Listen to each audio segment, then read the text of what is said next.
Depuis les studios de Or Sarah, bonjour à tous.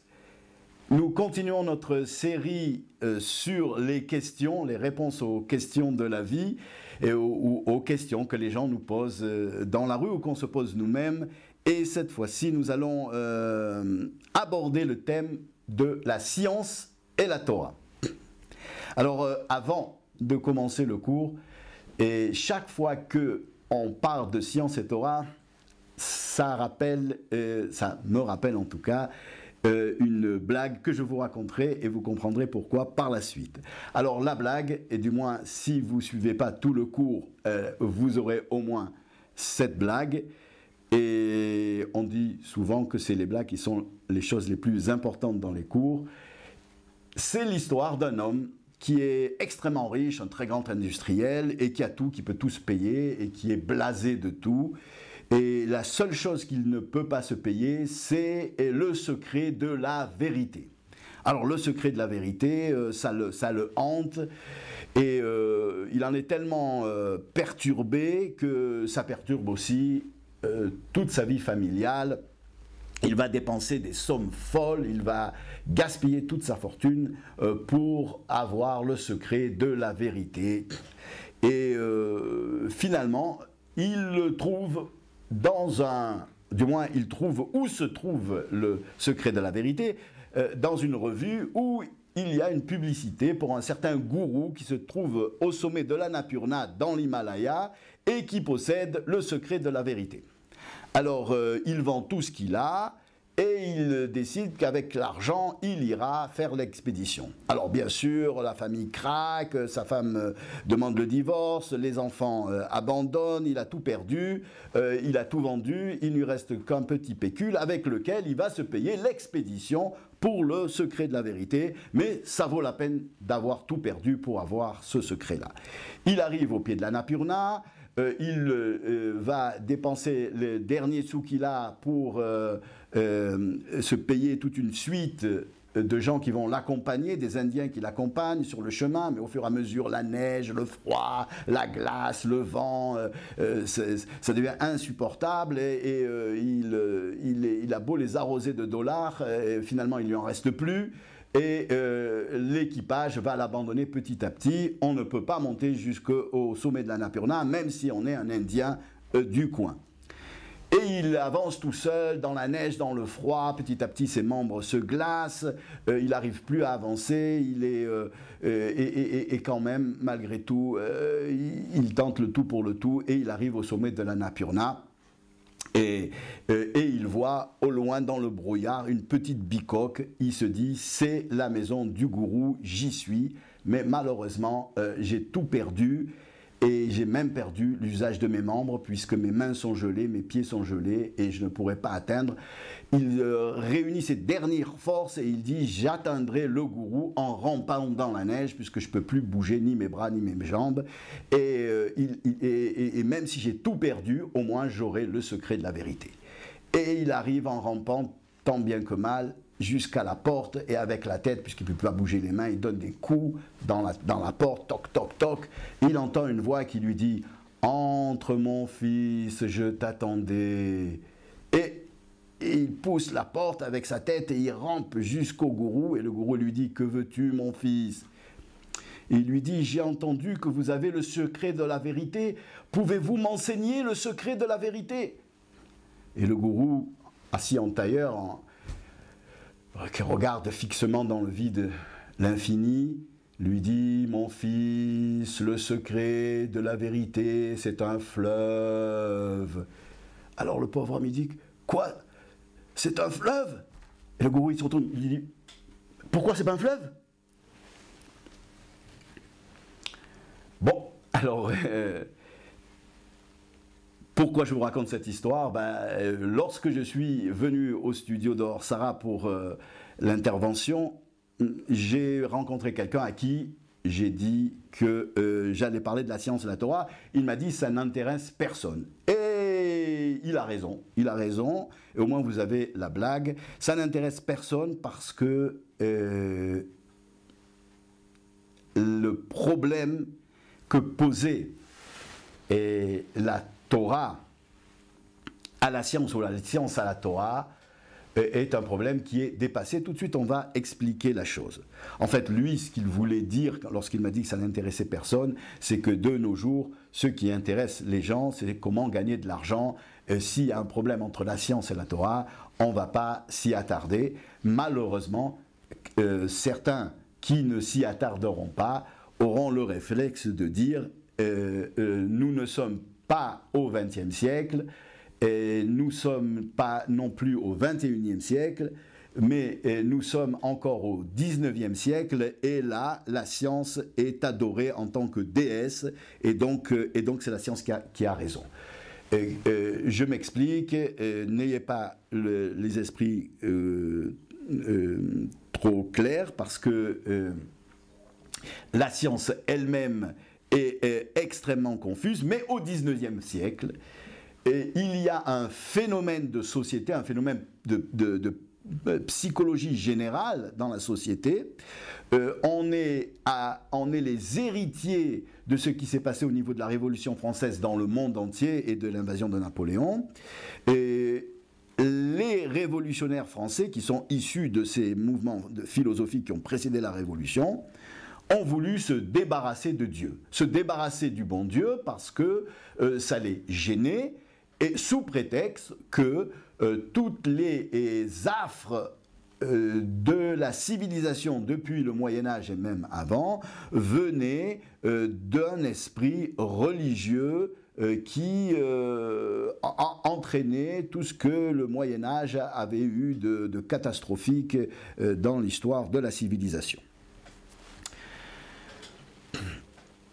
Et alors donc, ils ont imaginé une civilisation qui serait basée sur d'autres critères d'épanouissement de l'humanité qui ne seraient pas des critères religieux.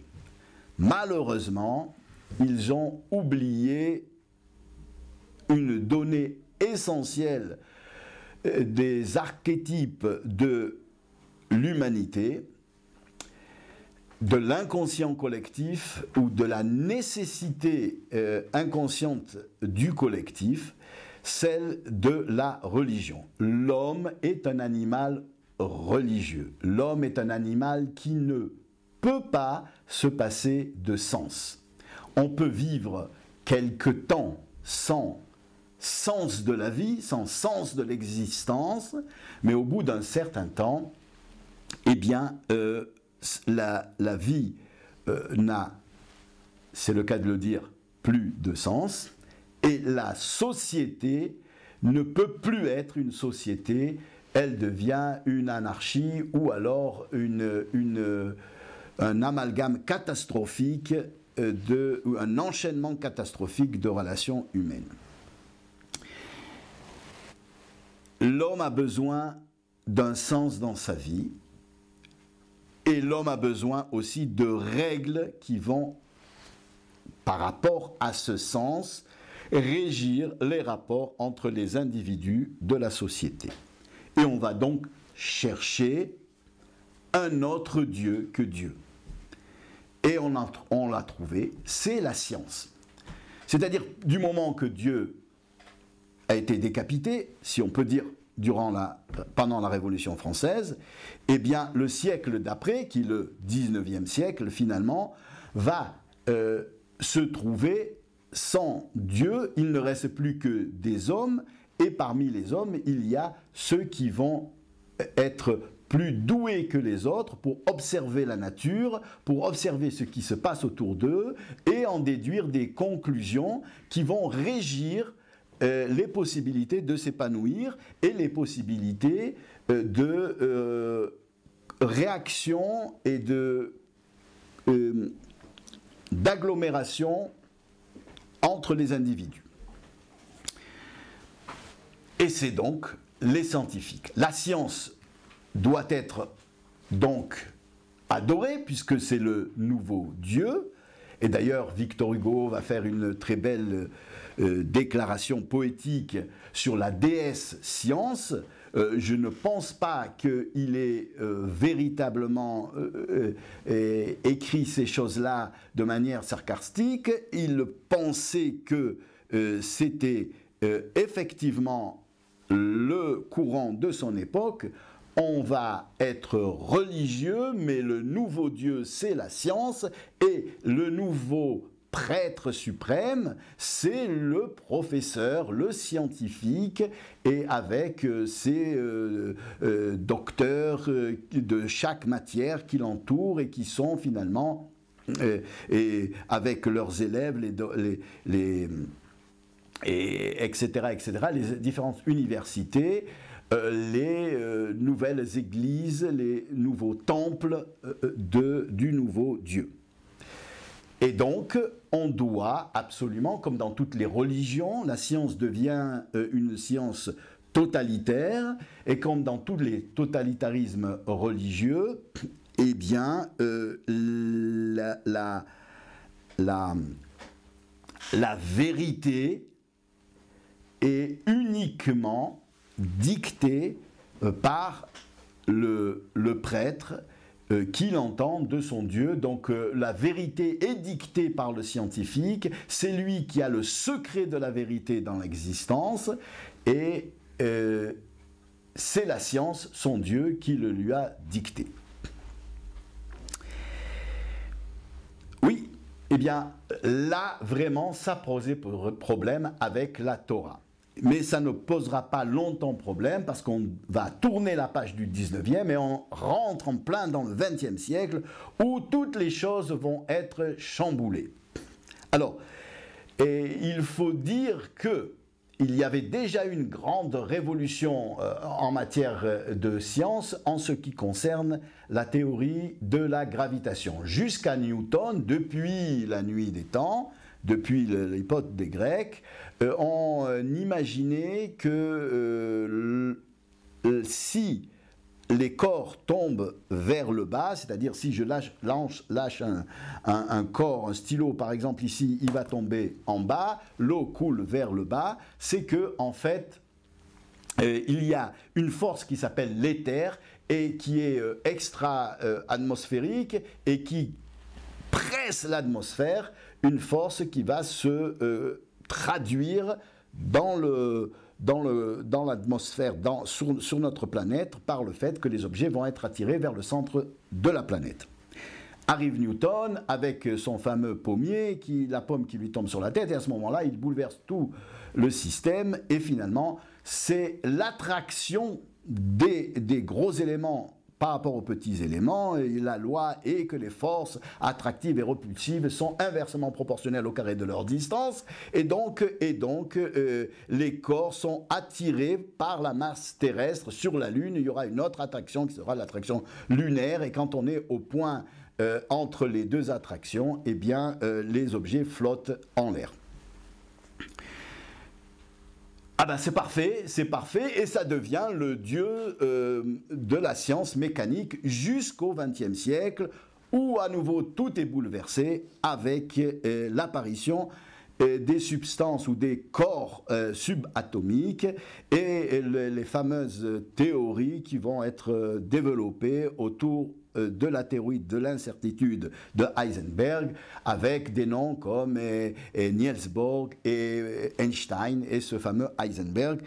On ne va pas rentrer dans les détails. Ceux qui ont envie d'avoir plus de détails vont voir sur Internet ce qu'est la loi de l'incertitude d'Heisenberg. Et en tout cas, à partir de ce moment-là, on sait que on ne peut plus savoir véritablement de manière dogmatique, de manière absolue, ce que la nature nous réserve. C'est-à-dire que la science arrête d'être une science exacte. En fait, ce qu'a fait Heisenberg, c'est qu'il s'est aperçu que en ce qui concerne les éléments subatomiques ou atomiques, on s'aperçoit que le déplacement mathématique, enfin la traduction mathématique du déplacement de ces corps qui ont une masse et qui sont physiquement consistants,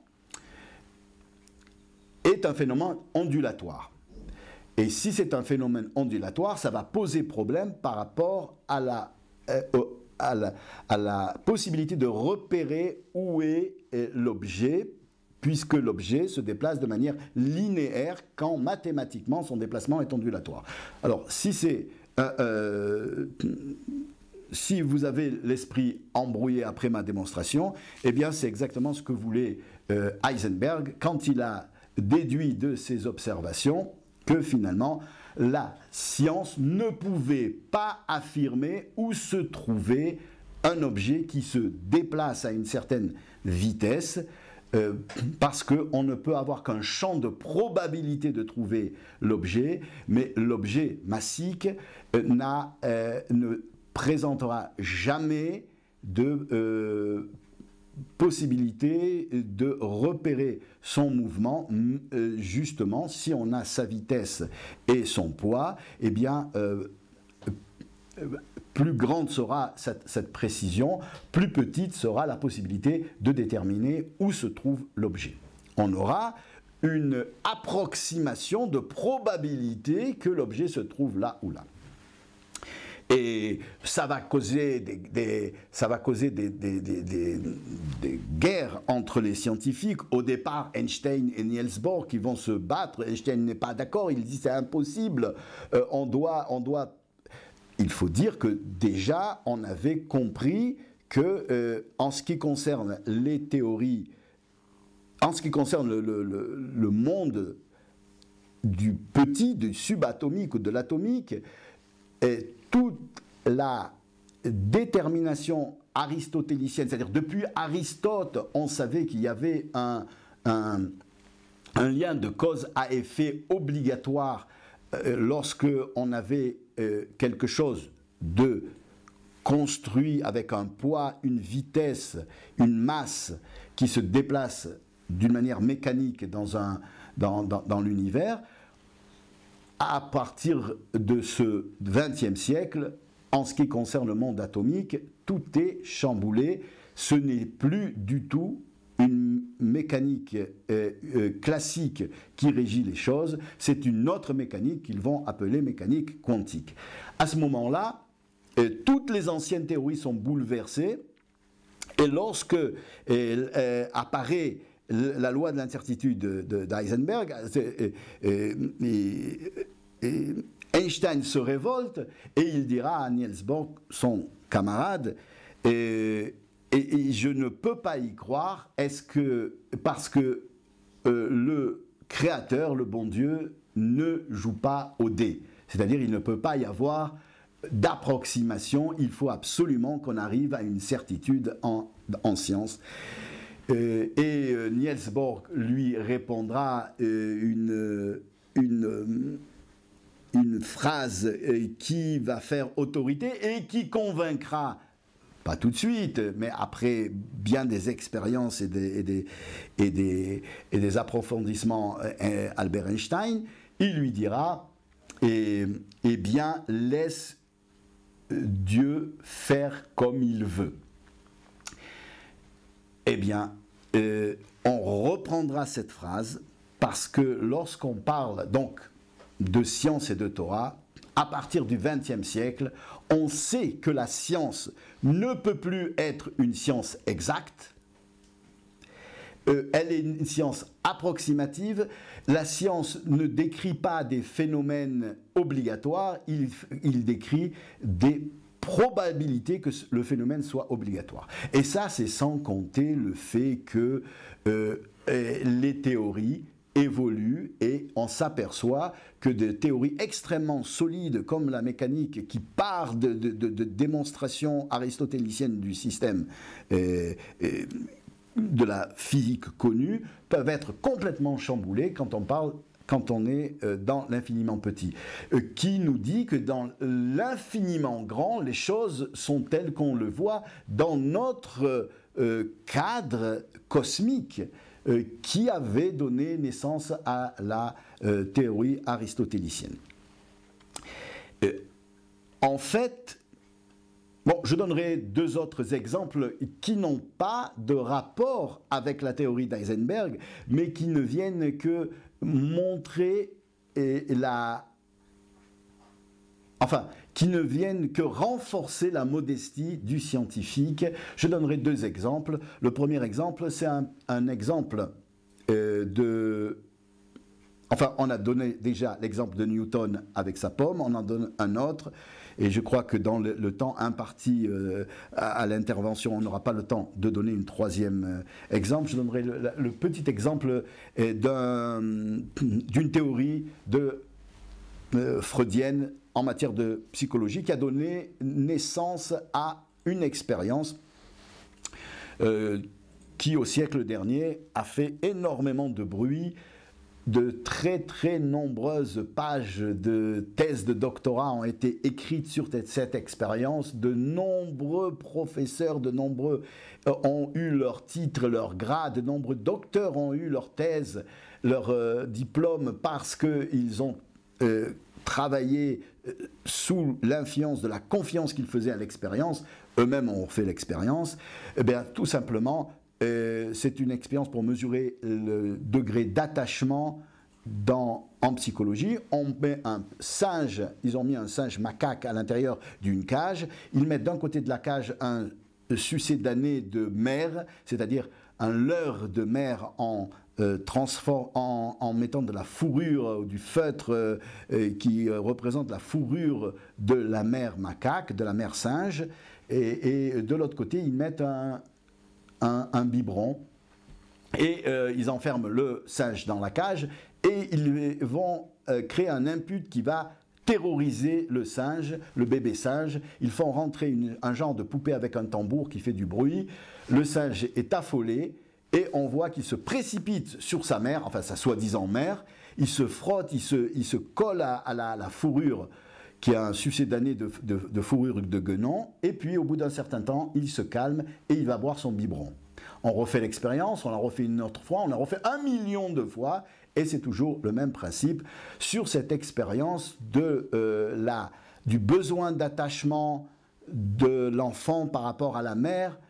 On en a écrit des pages et de nombreux scientifiques ont eu leur diplôme. Jusqu'à ce qu'un des chercheurs ait voulu refaire l'expérience, mais il n'a pas trouvé de singe macaque. Il a pris un singe capucin d'une autre race de singes. Et il s'aperçoit que la race, que le petit bébé singe va courir au biberon, et lorsqu'il se calme, il va chez sa mère. Il court au biberon, lorsqu'il se calme, il va chez sa mère. Ils font 1 million de fois l'expérience, et on s'aperçoit que simplement, on avait oublié de changer de race de singe. Ce qui se passe chez les macaques ne se passe pas chez les capucins. Et donc toute cette théorie et toutes ces belles choses qui peuvent être valables dans un certain cas ne sont pas valables dans tous les cas. C'est ce qui se passe toujours en science. Et donc en fait, lorsqu'on parle de science, à partir du XXe siècle, on n'a plus de problème avec la Torah. Donc le problème de la science contre la Torah n'intéresse plus personne, sauf ceux qui sont restés encore accrochés à cette déification de la science du XIXe siècle. De nos jours, il n'y a plus de contradiction, puisque la science n'affirme rien, elle n'a que des probabilités qui peuvent aider lorsque ça aide, mais rien n'est absolu, donc rien ne peut être en concurrence avec la façon dont Dieu a expliqué comment la création et comment les choses doivent être.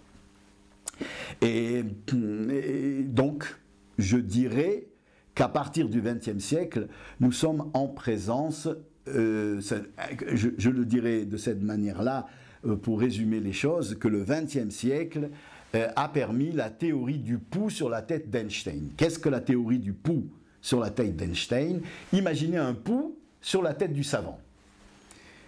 Il a un système nerveux, il a une possibilité de comprendre les choses, d'accéder à certaines vérités. Il va explorer la tête, il va en déduire toute une série de déductions au niveau de son potentiel intellectuel. C'est un pou, il aura donc des déductions scientifiques sur l'exposition de la Terre lorsqu'il sera un pou un peu supérieur aux autres. Maintenant, quel est son rapport avec la théorie de la relativité? Eh bien, absolument rien. Il ne peut absolument jamais accéder et il sera extrêmement difficile à Einstein d'expliquer au pou la démonstration de la théorie de la relativité. Eh bien maintenant, je vous pose la question, si on fait un rapport de proportionnalité entre l'intelligence du pou qui se balade et qui explore, du pou scientifique qui se balade et qui explore la tête d'Einstein, le pou un peu supérieur aux autres, et le savant lui-même, donc le rapport qu'il y a entre l'intelligence d'Einstein et l'intelligence du pou, et si on veut le comparer au rapport qu'il y a entre l'intelligence du plus grand des savants et l'intellect divin, et la sagesse divine, eh bien vous comprendrez que le rapport est nul, c'est-à-dire que le rapport, l'espace intellectuel qui sépare le plus grand des savants de la sagesse divine, lorsque le savant ne base pas sa science sur le fait que Dieu existe et qu'il s'est révélé et qu'il a donné des repères pour comprendre l'univers, eh bien l'espace intellectuel qu'il y a entre le savant, le rapport intellectuel qu'il y a entre le savant et le bon Dieu est infiniment plus grand que ce qu'il y a entre le pou et le savant. On va s'arrêter là, il y a bien d'autres choses qu'on pourrait dire, mais le temps de l'intervention est terminé. Si Dieu veut, si vous voulez bien rester avec nous, eh bien la prochaine fois, on abordera de manière précise ce qui, au XIXe siècle, et puis pour ceux qui continuent à pratiquer cette déification de la science, notamment en matière d'évolution du monde, de paléontologie, etc., et les différences qu'il y a eu entre et que certains pensent encore être entre la Torah et la science. Mais pour cela, il faudra attendre la prochaine fois. Donc restez avec nous. À bientôt.